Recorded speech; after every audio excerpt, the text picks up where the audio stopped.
In this podcast episode, Tucker Carlson delves into the concerning prospect of a United States military intervention aimed at forcibly changing the regime in Venezuela, a country rich in oil reserves and politically aligned against U.S. interests. Expert guest Colonel Doug MacGregor, a West Point graduate and seasoned military commander, joins the discussion to unpack the strategic, political, and social implications of this looming conflict. While both men critique the broader priorities of American leadership and question the narrative being pushed by neoconservatives in Washington. The episode opens with Tucker highlighting the imminent arrival of a U.S. naval armada heading toward Venezuela with the goal of expelling its current leader, Nicolas Maduro. This potential regime change operation is being openly discussed by key proponent Senator Lindsey Graham, who justifies the aggressive posture by linking Venezuela to Hezbollah and drug trafficking activities.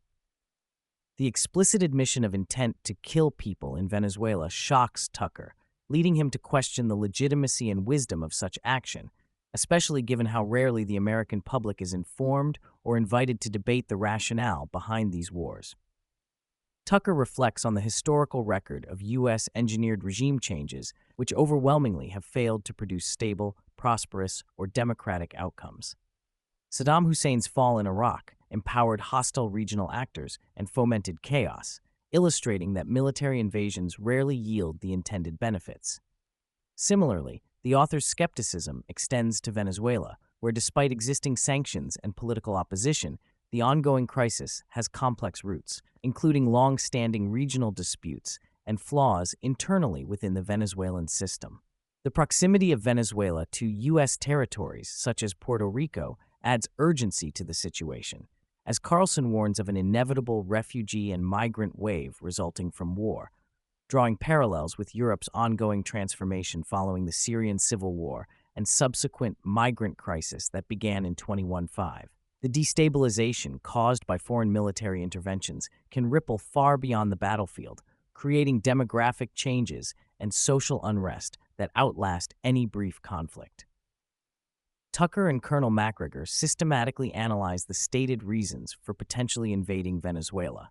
The common explanation given is ideological opposition to Maduro's socialist administration, but this is complicated by Venezuela's socially conservative laws on abortion, transgender rights, and gay marriage, positions that are ironically at odds with progressive American narratives.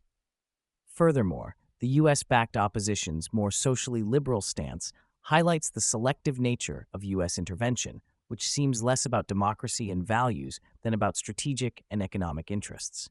Oil is another common conjecture, but is swiftly dismantled as a primary motive. While Venezuela holds the world's largest proven oil reserves, most of it is heavy, low-grade crude with damaged infrastructure, and U.S. oil companies have been barred from operating there due to sanctions. Yet, if oil were the true impetus, the U.S. would logically facilitate rebuilding Venezuela's extraction capabilities rather than opting for military intervention that would cause more destruction and instability. The drug trafficking narrative, strongly emphasized by Senator Lindsey Graham, is also scrutinized. While Venezuela does have elements involved in narcotics smuggling and some ties to Hezbollah, the bulk of drugs entering the U.S., particularly fentanyl and methamphetamine, predominantly come from Mexico, controlled by Mexican cartels rather than Venezuelan factions. This disconnect calls into question the enthusiasm for bombing Venezuela under the pretext of fighting the drug crisis when domestic and border enforcement efforts have been virtually negligible. The conversation then shifts away from foreign policy to the devastating drug crisis ravaging American cities. Carlson and MacGregor highlight the massive toll of drug overdoses in the U.S., surpassing deaths from various major wars combined over the last century. They emphasize the stark contrast between the government's eagerness to dispatch military forces overseas and its failure to address the opioid epidemic and open-air drug markets thriving in cities like Portland, Oregon, and Philadelphia, Pennsylvania. In tragic scenes from local news, drug addicts visibly suffer from potent and dangerous substances like fentanyl and xylazine, living effectively as animals in public spaces, while taxpayer dollars often fund NGOs, non-governmental organizations, that distribute paraphernalia such as needles and pipes under misguided harm reduction policies. The podcast critiques these approaches as ineffective, pointing to the proliferation of drug use and community decline, while genuine reform or sobriety-based treatment receives little funding or political support. Jenny Burton, a former addict and advocate who appears on the show, offers a personal narrative underscoring the systemic failure of current drug policies.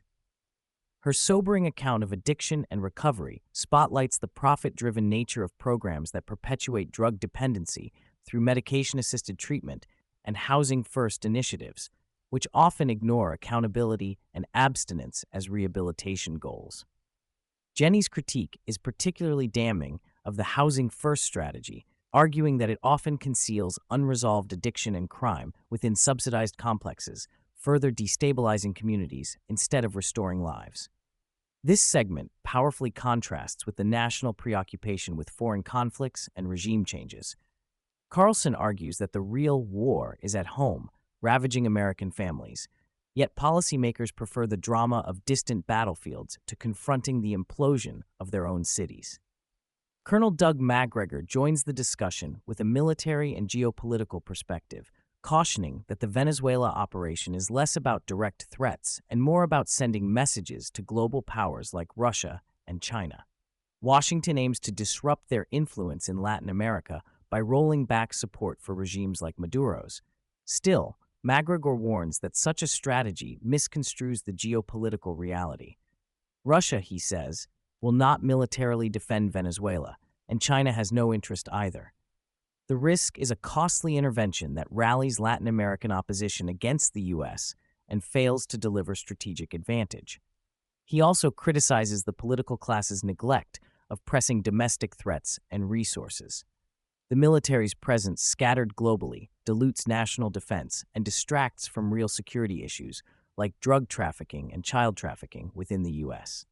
He urges a focus on reinforcing borders and confronting domestic decay over entangling the country in another foreign war driven more by political theater than genuine national interest. MacGregor voices frustration with what he calls the drama queen republic, where policy decisions are often elaborate spectacles devoid of practical long-term vision. The episode critiques the hollow optics dominating diplomacy and strategy, while urgent domestic crises worsen unnoticed. Tucker raises the influence of Venezuelan exile communities in South Florida as a contributing factor pressuring the U.S. government toward military action. While sympathetic to their plight, there is a key question about why American military power should be used to settle foreign scores on behalf of recently arrived populations. The discussion also touches on how certain political actors and wealthy oligarchs benefit from ongoing foreign entanglements, with significant economic interests in oil, minerals, and geopolitical power underpinning the push for regime change. The guest reveals a notable anecdote about a recent overture from Maduro's administration offering lucrative oil deals to the Trump administration, rejected despite seeming generous. This refusal suggests that the reasons behind the looming conflict extend beyond straightforward economic incentives. The episode closes by underscoring the disconnect between foreign interventions and the neglected crises at home. Carlson and MacGregor agree that the drug epidemic, urban decay, and failure of governance to address these pressing domestic issues represent the true emergency facing the United States. They warn against repeating the costly failures of past regime change wars under dubious pretexts, while the foundations of American society erode internally. Instead of sending the Navy to Venezuela and engaging in another potentially futile regime change adventure, the dialogue emphasizes redirecting attention and resources to reducing the drug crisis and restoring order and accountability within American communities. The episode serves as a compelling critique of neoconservative foreign policy ambitions, exploiting security fears and drug hysteria to justify military aggression while failing to confront the grave challenges undermining the country's well-being from within.